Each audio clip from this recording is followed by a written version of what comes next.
Muy buenas tardes a todos los que nos acompañan en este momento en el que queremos de una manera especial celebrar o unirnos a la celebración del 8º centenario de la regla bulada y también del nacimiento en Grecho.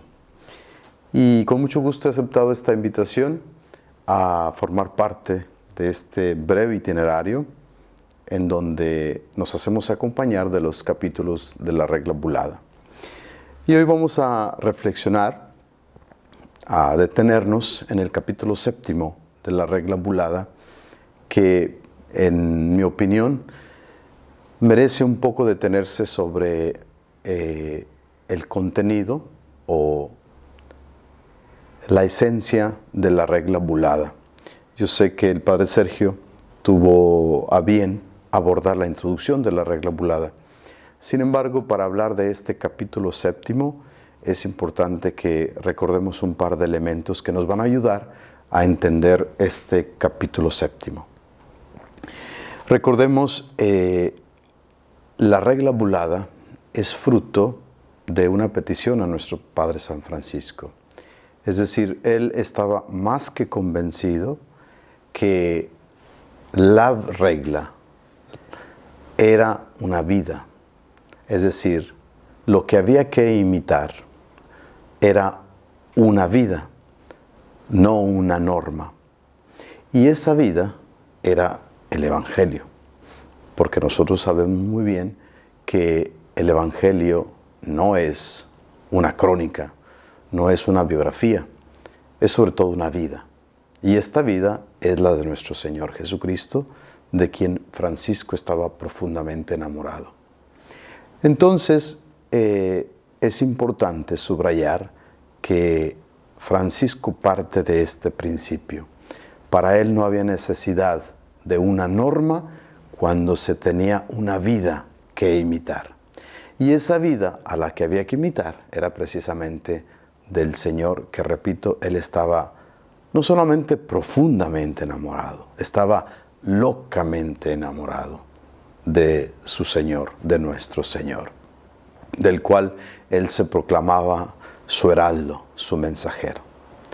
Entonces, con esta premisa podemos decir y aclarar, subrayar de manera determinada que la regla que Francisco escribió es ante todo vida, porque es precisamente lo que él quiere para los hermanos, que ellos aprendan y sepan enamorarse de una persona, imitar a esa persona y luego en la vida cumplir con lo que va marcando el Evangelio.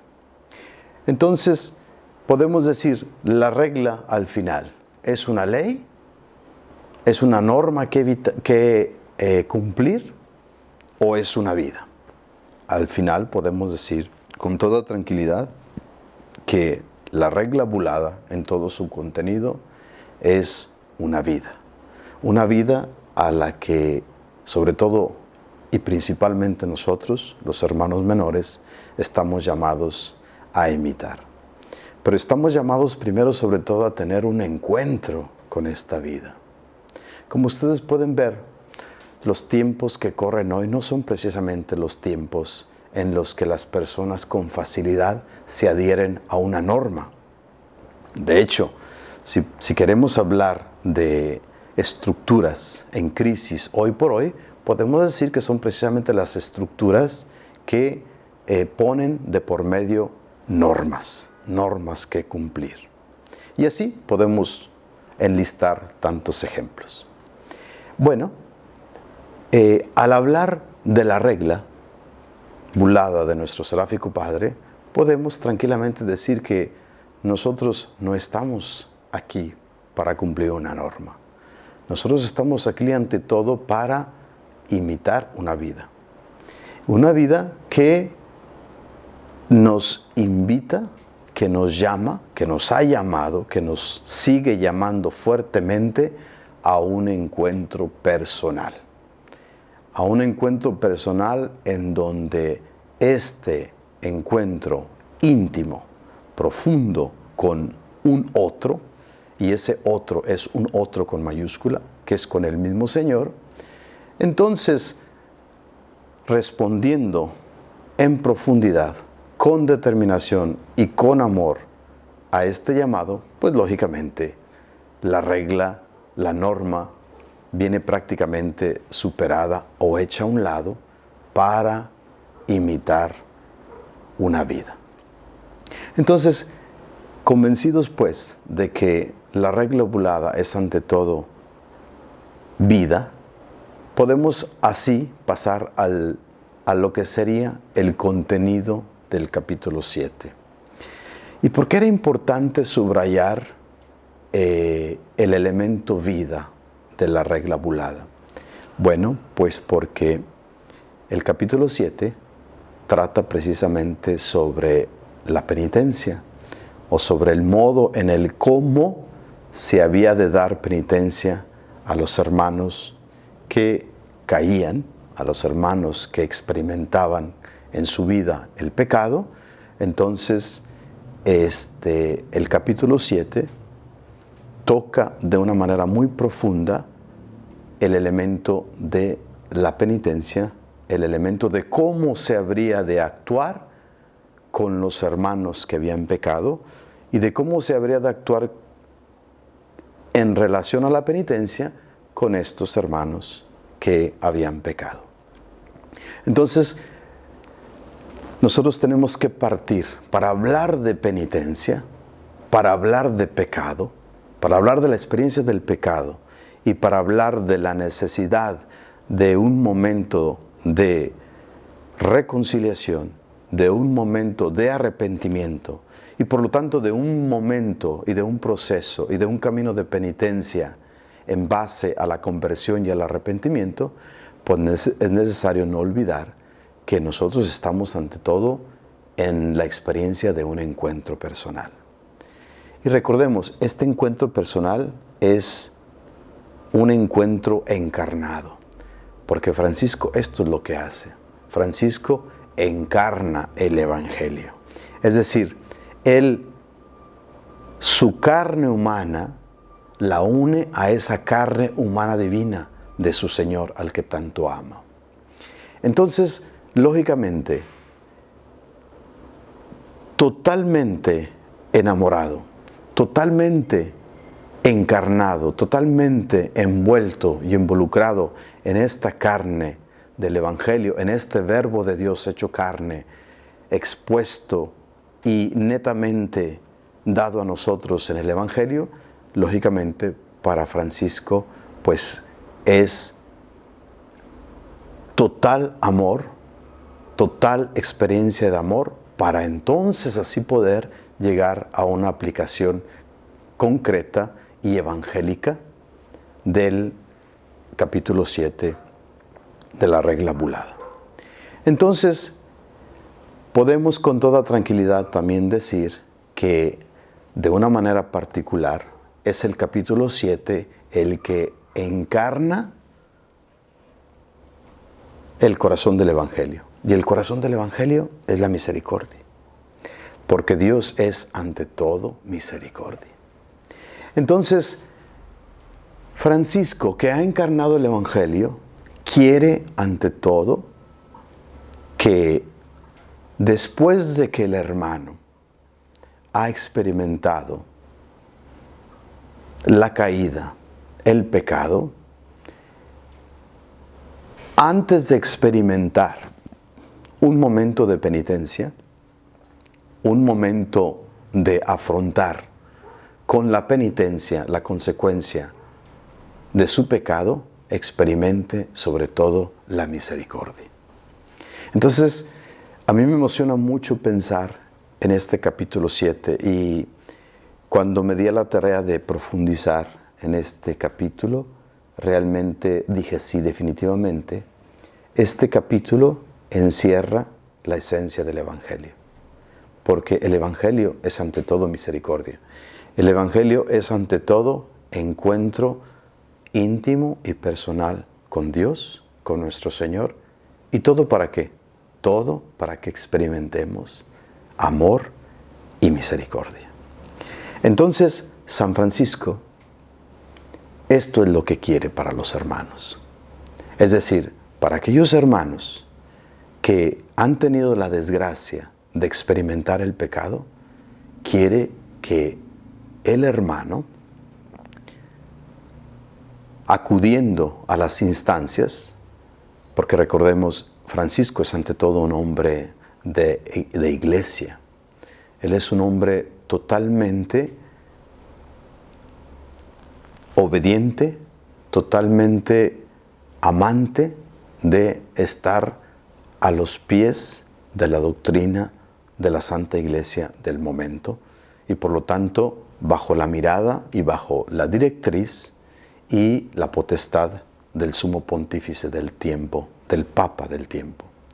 Entonces, sí, Francisco quiere que desde la modalidad del tiempo de experimentar la misericordia, desde la modalidad del tiempo de acercarse a la reconciliación y desde la modalidad del tiempo acercarse a la penitencia, Francisco no deja de ser novedad para la Iglesia. ¿Por qué?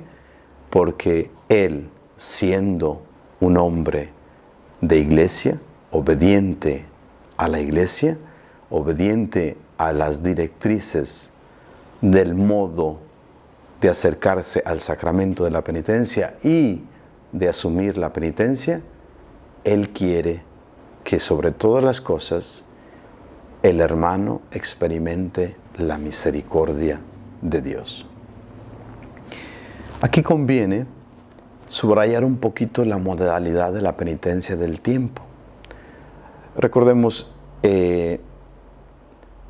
los hombres tendemos, desde luego este es un tema sobre todo de una cuestión moral, que no es precisamente la que me compete, pero recordemos que el concepto de pecado, el concepto de la experiencia del pecado, de los frutos del pecado, del modo de levantarse del pecado, pues ha variado en el tiempo.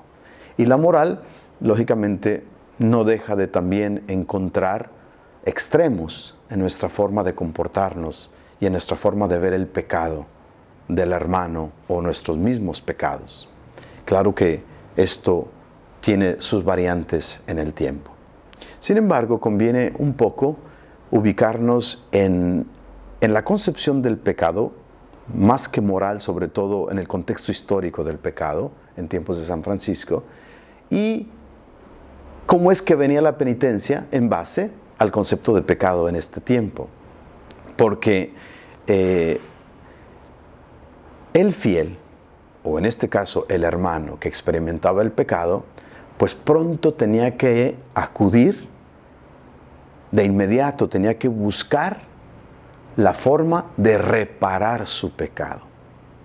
Y en concreto, tenía que inmediatamente buscar la penitencia que habría de reparar su pecado. Entonces, podemos decir que la balanza un poco estaba inclinada en la forma de detenerse sobre la gravedad del pecado y sobre la importancia de reparar o de reconciliarse con Dios, cumpliendo con la penitencia del pecado. De hecho, existen todavía, yo me recuerdo en nuestros tiempos de estudiantes de teología, se hablaba precisamente en dogmática, al tratar el sacramento de la penitencia, de la reconciliación, se hablaba de aquellos famosos manuales, que eran unos grandes libros, ¿no?, donde los sacerdotes tenían ya un elenco de pecados y venía también el elenco de las penitencias según el pecado. Es decir, ya los confesores tenían su manual donde a tal pecado se cumplía, se llevaba a cabo tal penitencia. Entonces, había un fenómeno en donde el fiel tenía un concepto bastante técnico y práctico del pecado. Yo he pecado de este modo, acudo a la reconciliación y inmediatamente, desde un manual, se me va a dar la penitencia, el tiempo que va a durar mi penitencia y cómo es esta penitencia, para entonces volver a estar reconciliado con Dios y con la iglesia. Esto, por supuesto, habla claramente, por así decirlo, del rito de la penitencia. Sin embargo, San Francisco, en este breve capítulo de el modo de cómo comportarse contra el hermano que peca, vemos claramente que para él no solamente es importante cumplir con el rito de la penitencia, es importante y ante todo es esencial experimentar el perdón, experimentar la misericordia de Dios. Para que esta misericordia de Dios venga ya supuesta, venga ya en nuestra experiencia de vida al momento de llevar a cabo nuestra penitencia. Y entonces, ¿qué es lo que está haciendo Francisco? Francisco quiere que asumamos esencial lo que es realmente esencial. Asumamos de una manera prioritaria y principal aquello que es primero, la experiencia de la misericordia de Dios. En torno a la forma ritual de la penitencia, experimentar la misericordia de Dios. ¿Por qué? Por una razón muy sencilla, porque cuando se trata de la experiencia humana y cuando se trata de nuestra experiencia humana en relación con nuestro pecado, lo que esperamos y lo que queremos es ante todo continuar con una experiencia humana, cercana, íntima. Y no hay mejor experiencia cercana, íntima, como lo es la cercana, personal e íntima experiencia de Dios que es misericordia. Entonces, para San Francisco, esto es esencial e importante. De ahí que él dice, por lo tanto, cuando el hermano peque, no le niegues la misericordia. No le niegues la misericordia. Y es más, el hermano ha de ver en ti la misericordia. Es decir, el hermano ha de ver en tus ojos, dice, que el hermano que venga a confesar su culpa ante ti, que él tenga experiencia de la misericordia de Dios contigo que eres su hermano. Que el hermano tenga misericordia, toque ya el perdón y la misericordia al entrar en contacto contigo. Él quiere ver, él ha de ver en tu rostro, él ha de ver en tus ojos ya la misericordia de Dios. Y entonces por eso él insiste, dice, tú procura, asegúrate. Y esto es en lo que nuestro Padre es determinante. Tú asegúrate de que tu hermano tenga la experiencia de la misericordia de Dios. Que el hermano que ha venido a confesar su culpa ante ti, que el hermano que reconoce su pecado, que no se retire, que no se vaya de tu presencia sin haber experimentado la misericordia. Y es más, si él no te la pide, si él no la busca, tú pregúntale si quiere la misericordia, pregúntale si quiere experimentar la misericordia. Es decir, en pocas palabras, San Francisco dice, pregúntale a tu hermano si quiere tener este encuentro íntimo con el Señor que va más allá de un rito y de una norma y de una ley. Quiere que tengas la experiencia de un Dios que sobre todas las cosas te ama y que sobre todas las cosas quiere tener misericordia contigo. No por nada el pontificado de nuestro querido Papa Francisco, no por nada, precisamente al inicio de su pontificado, quiso tener un año jubilar llamado el Año de la Misericordia. Esto, sin duda, es de una influencia franciscana. ¿Por qué? Porque el Papa, porque el Santo Padre Francisco, a quien tanto queremos, quiso también de esta manera subrayar la esencia de nuestra fe, la esencia de nuestro ser y de nuestra condición de ser cristianos. La esencia de nuestro ser y de nuestra condición de cristianos es sobre todo un encuentro personal con Dios que es ante todo misericordia.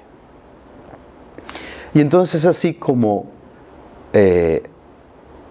hacemos memoria de la carta a un ministro que San Francisco le escribe a un ministro. Y él precisamente hablando de esta necesidad que hemos de tener, o que el ministro ha de tener, de esta actitud que ha de tener para con el hermano, entonces él describe la importancia del encuentro misericordioso entre hermanos, concluyendo su diálogo con el ministro con estas palabras: y en esto quiero conocer que amas al Señor y me amas a mí. Es decir, San Francisco en sus palabras quiere también incluso recordar a los ministros que no antepongamos la norma al encuentro. No antepongamos la penitencia a la experiencia. No antepongamos ni subrayemos el peso de la ley ante la necesidad de primero un encuentro íntimo, personal, porque solo a través del encuentro íntimo y personal con la misericordia es donde precisamente el proceso de la conversión realmente ha tomado un camino auténtico y veraz. Y entonces es así como queremos recordar que San Francisco nos invita ante todo a tener misericordia con nuestro hermano, a no solamente recibirlo con misericordia, a que experimente misericordia mientras está con nosotros, y que al despedirse Él vaya sobre todas las cosas experimentando misericordia. Y por último, subrayar esta actitud de Francisco: no te escandalices del pecado del hermano. Y esto es muy importante y creo que es un desafío muy actual.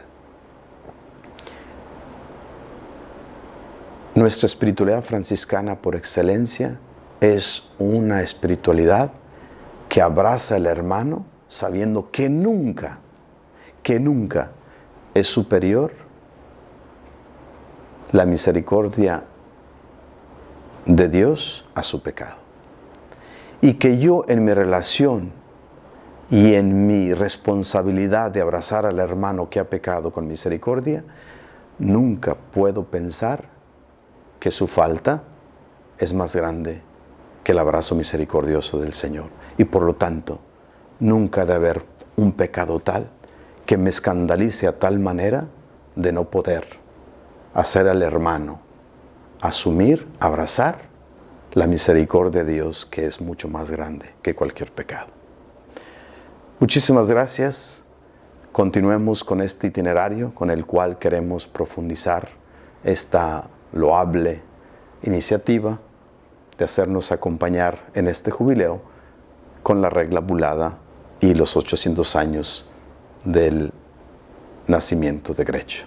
Paz y bien a todos.